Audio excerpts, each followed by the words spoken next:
part, I'd like to ask you some questions about yourself. Let's start with what you do. Do you work or do you study? Oh, I'm a student. And what subject? I'm studying MSc Marketing. And why did you choose that subject? Oh, because analytics is big now. Big data is everywhere. And I had a previous experience in SQL, so I decided to come here and study analytics.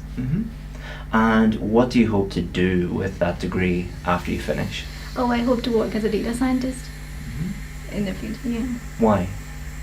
Like I said, like big data is everywhere, and I really like SQL and data. I like everything about data. So this degree gives me the opportunity to study it in more detail than I knew previously. So I think, yeah, it is a good opportunity to start a career in data analytics and data science. Okay, now let's talk about your free time. What do you like to do in your free time? Since the past year, I haven't really had too much free time, but usually I just like to read, travel, talk to, like meet my friends, and I also volunteer during the weekends. And do you prefer to spend your free time indoors or outdoors? Depends on the weather. If it's raining, I don't like to go outside, but most of the time, yeah, I would like to go outside that rather than stay in my room. And what did you like to do in your free time when you were a child? Oh, I used to read a lot. Just keep reading books all the time. So I never used to like go out and play much.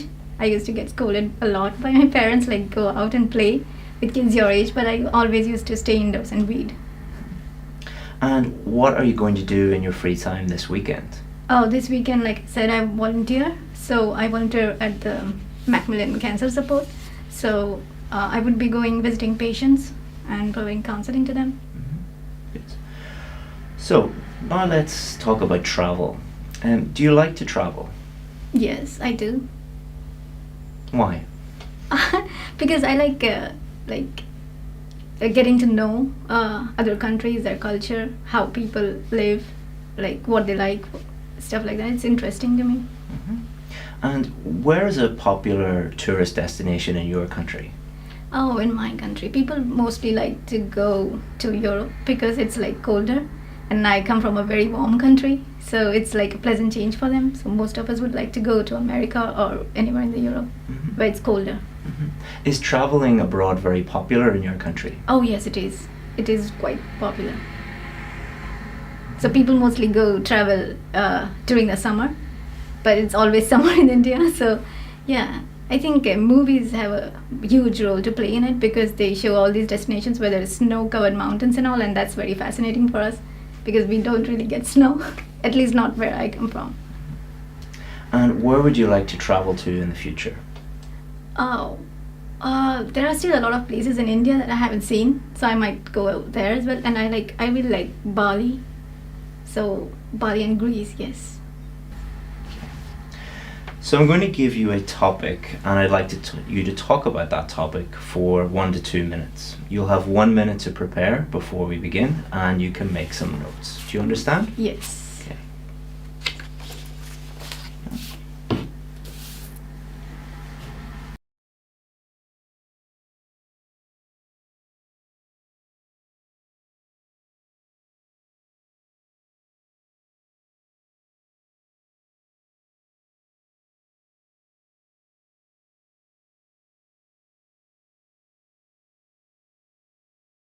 Okay, let's begin. Okay. The type of clothing that I like to wear is mostly generally casual, but I wear different types of clothes on different occasions, like everyone else, I suppose. So, like, regardless of the weather, in India we have a lot of festivals. So, usually I do like to wear casual clothes, but like just a jeans and a t-shirt. But like on occasions, on festive occasions, I wear like traditional Indian clothes, and I get them specifically made because they like you can't really buy like traditional Indian clothes in the malls and all. But I do get them made, tailor made for me, and because then you can choose your own style, your designs. There are a lot of like stuff like that. So yeah, when you go to a temple, I wear like pure simple clothes because that is the tradition. So that that makes me feel like really peaceful and calm, because most of the time you wear like simple clothing when you go to a temple, so it makes me feel calm when I wear those clothes. And during festivals, when I wear like those traditional Indian clothes, it makes me happy because it's like a festival I've been celebrating since I was a kid. So during Diwali and Holi and all, yes, in Holi I wear like everyone wears white clothes because they throw colors on you. So you get like, you go out with a white cloth, and then when you come back it's like all colorful. So different clothes for different occasions, I suppose. Here I have been wearing a lot of warm clothes, and that makes me feel really, really warm. Yeah. And I buy clothes from different stores, I suppose, depending on what kind of clothes I want. And oh my god. So yeah, and when I go for an interview, I mostly dress in formals, so that makes me feel very confident and that I'm prepared. Excellent. Good. Okay, so I'll take this off you, please. Excellent. Alright, so we've been talking about clothing, and now I'd like to talk about designer clothes. So, are designer clothes popular in your country these days? Yes, I think so, yeah. They're quite popular. It depends on like the person actually. Like people, designer clothes are usually very expensive. So only a people of certain socioeconomic class can buy those clothes. So they are popular in certain segments of the society, yes. And why do you think people buy designer clothes? Oh, I think because it has a social status attached to it. So when you're buying, like when you're wearing a specific label, the people recognize it, and then it shows like what kind of class you belong to, and it is a huge thing in India, I think.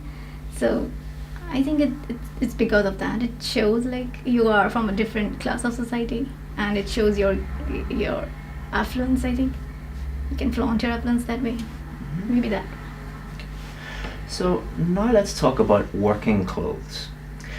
Do you think you can judge someone based on the kind of clothes they are wearing at work? I personally don't, but I think there is a certain image attached to what you're wearing, and people build up perspectives about how someone is based on what they're wearing, I think. But personally, I don't. And should people be forced to wear certain clothes in work? Well, they shouldn't be forced, but I think ever since like we were young, we are told to wear certain clothes in certain settings because it's appropriate. So in schools we wear uniforms, and we are trained that way.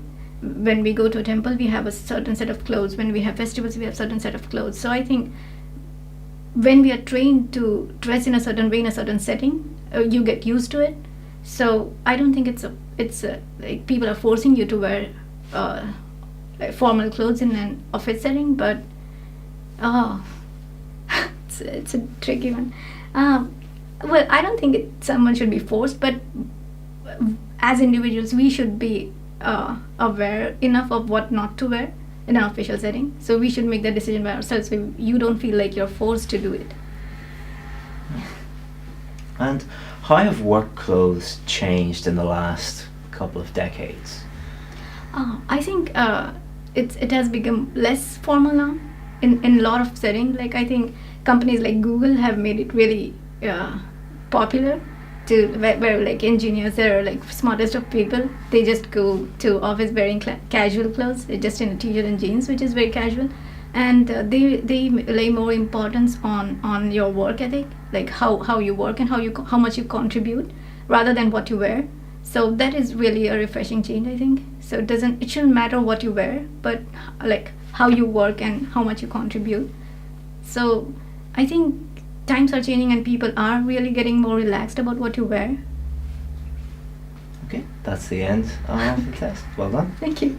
So the speaking test has 4 criteria. So pronunciation is number 1. Then we have lexical resource, which is just another way of saying vocabulary. And then we have grammatical range and accuracy, so let's just call that grammar. And then we have fluency and coherence. Okay, So let's start off with pronunciation. So I could understand 100% of what you were saying, which is very, very important. If the examiner couldn't understand 100% of what you were saying, then they probably would give you at least a 6 or below for pronunciation, but I could understand 100% of what you were saying. You do have a tiny little bit of, we call accent interference, but that didn't stop me actually understanding what you said at any time. It was very, very easy to understand what you were saying. Now, we'd also think about higher level pronunciation features, things like intonation, sentence stress, word stress, connected speech, and you're actually at a very high level in terms of the higher level pronunciation features. So for pronunciation, I would give you a band 8 because I can understand 100% of what you're saying without any effort whatsoever, and you have a very strong use of those higher level pronunciation features. In terms of vocabulary, your accuracy is very, very good. You rarely slip up in terms of your accuracy for vocabulary, and your range is also very, very good. You have some topic-specific words for nearly everything that I ask you for. You're not searching for vocabulary. You know you can access the vocabulary very, very easily and use that very, very well. I think for you, if you were to do the IELTS test again, I would encourage you during your preparation to take some more chances with vocabulary and maybe show how broad your vocabulary actually is, because I think your vocabulary is much, much broader than what you actually showed there today. But we didn't give you any coaching or anything like that before we did this. But next time I would just try and during your preparation to take some more chances, but in the real test, you use the 100% rule.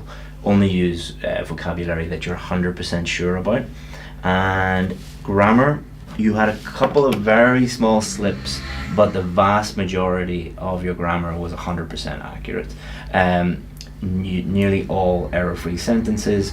You used a wide range of structures, complex sentences, simple sentences. You had no problem with tenses, so I asked you about the past, the present, the future. I asked you how things have changed since, how have they changed over the last few decades. You had no problem with any of those tenses.